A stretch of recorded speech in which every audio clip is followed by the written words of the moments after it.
Hi, welcome back to the channel, TrainStation 2. Alright, this Japanese event second competition has started. It's harder than I wished for.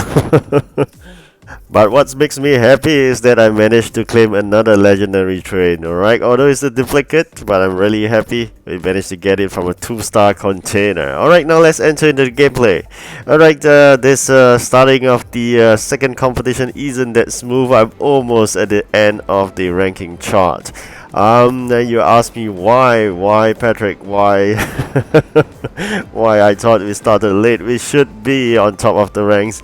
Yes, I thought so too. This is my guess. I think apparently there's some methodology change by the game developer. If you realize, maybe you can do me a favor. You can check your competitors by looking at them, their profile, whether they are the same level as you. I made a check in the first competition. Likewise for this second one. What's really shocking is that most of the competitors, if not all, is about the same level where I am in, which means that there's no longer comparative advantage. What I mean by comparative advantage is that if you are competing with someone like what I'm doing now, I'm 252 level, I'm competing with someone that is 400 levels or level 600, I have a competitive advantage because my job will be much easier than theirs. Hardly did I have in the past people of the same levels competing against me. Most of the time, people competing against me are of higher levels.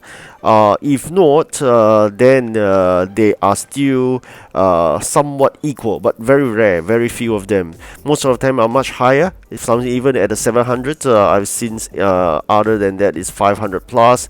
Most of them are around that region. If not, just a couple is within my same region. But this time around, if you do a check, I mean, you just go to the ranking chart by clicking on the trophy. Then you take a look against by clicking on the names. Then you realize that actually most of them are around the same levels that you are in. So really, I think this could be a methodology change. But does that begs the next question: should we then start late or should we start on time? I will still urge you to start late. Okay, why so? If you take a look at my progress, I mean, just now I was at the bottom rung, which I think is the 18th position, almost at the bottom of the ranking chart. The EP head starts is important. I mean, I emphasize on having good EP head start, not any EP head start, but rather 3 good numbers of EP head start. And at the end of this video, I think I climb up to almost, I think the 2nd place. So starting late still has its advantage. I must say that. Okay. So, but how to then ensure that you have all the way able to claim first or even second? I'll share with you more. For now, let's enjoy this happiness of a legendary train.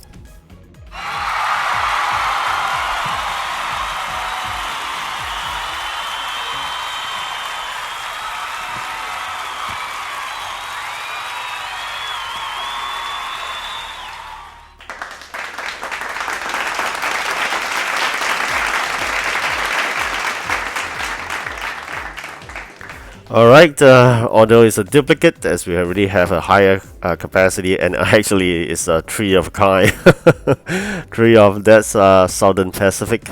But nonetheless, I'm really happy because, as I said, legendary trains are really difficult to get. I did mention just now about starting late is still useful.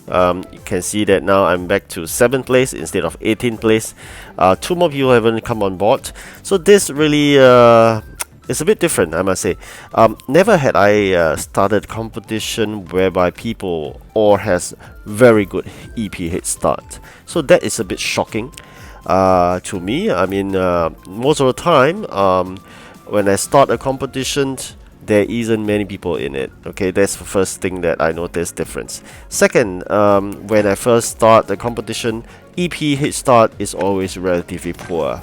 So these 2 major difference I noticed, and of course I did a check, as I mentioned, they are almost the same level as I am. So I believe there is certain methodology change by the developer that makes competition no longer as easy. By just starting late, you're guaranteed almost a first. But nonetheless, as I mentioned, starting late is just one of the key to winning, but there are many other factors. Working hard is a given, alright? So do not say that starting late itself and you do not play the game throughout the whole competition and you expect to win. That's impossible. So working hard throughout the whole competition duration is a given, okay? And what is not really you should do is during in between competitions, which means that after this competition there will be a short, probably a day's break. You should continue to work extremely hard by preparing all this Japanese event. So you can see just now I've climbed to the first place, okay? So it is not useless to start late. It is still useful. Some key factors in placing your position in the ranking chart is luck. I got to say this. What I mean by luck is that sometimes when you are matched together with people that's equally hardworking, equally hungry for first position, equally aggressive, then that is a matter of luck. Maybe some of my luck went to the legendary train, so I lose some luck in this competition. In terms of people, they are all quite hardworking. I always thought starting late I will be joined with a group of very relaxed and chilled people. Unfortunately, it's not proven in this first and second competition. In the last competition, I had a very narrow win. I stretched all the way and eventually I won by almost, I think, less than 30 EPs. In this competition itself, that memories just get too close, and I just think that it's like a replication of what is happening in this first competition. Everything seems to replicate. It's tough. At the end of the day, I just say that it is tough. Lucky me, I prepared a lot of Japanese event items, a lot of paper. Paper is the key to winning this Japanese event. You have nothing to manufacture, manufacture paper. Just manufacture paper. Why did I mention that? Because everything you require paper. So it's a bit nuts in my context that they are heavily reliant on paper. Rice paddy, in terms of rice, yes, they do, but not as crazy as paper. And I think you really got to focus on manufacturing paper. And eventually, once you're done with your paper manufacturing, you got to quickly convert it to all those that take a very long duration to make. Store them in the warehouse throughout the whole event. And I think majority of the items are really just Japanese events items. And I noticed also something that happens is that it keep on coming, and sometimes when it comes, it's just repeating into Japanese items after Japanese items that basically milk you dry of your items that you prepared beforehand. Okay, unless you prepared hundreds of them, like I prepared almost like 600 or 700 of the calligraphy set. Can you imagine that calligraphy set? I have about 600 or 700 pieces of them. It's a bit crazy though. Then you ask for some other items, you'll be really happy because you have prepared them like what I did. Okay, so I think I just want to focus again. Starting late is important, but it's not a sure win. You have to understand your competitors. So now what I'm doing is to show you how to check on your competitors. Take a look at the first guy. He's quite near to my position. He's 253, I'm 252. But what is shocking is his company value. He's so much higher compared to the rest of us. He's, I think, a very strong competitor. So the company value gives you a sense of how strong your competitors are. You can see here all the company's value here. Those that are slowly going down the ranks are much lower. Let's check this. It's about 116,000. Yes, this Muppet is stronger. Then you can take a look. Those that are going down eventually be less than 100,000.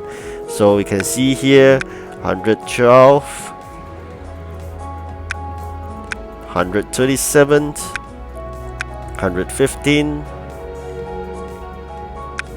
For this we 122, less than 100, less than 100, less than 100. Alright, so it's quite obvious. Those that have almost 0 EP is less than 100. So that actually gives you a sensing of how well your comparators are. This is crazy. 1600. So now you should know why he's number 1 and he's just always on top. Alright, so I hope you enjoyed this video. Thank you for watching. Do like and subscribe. Goodbye.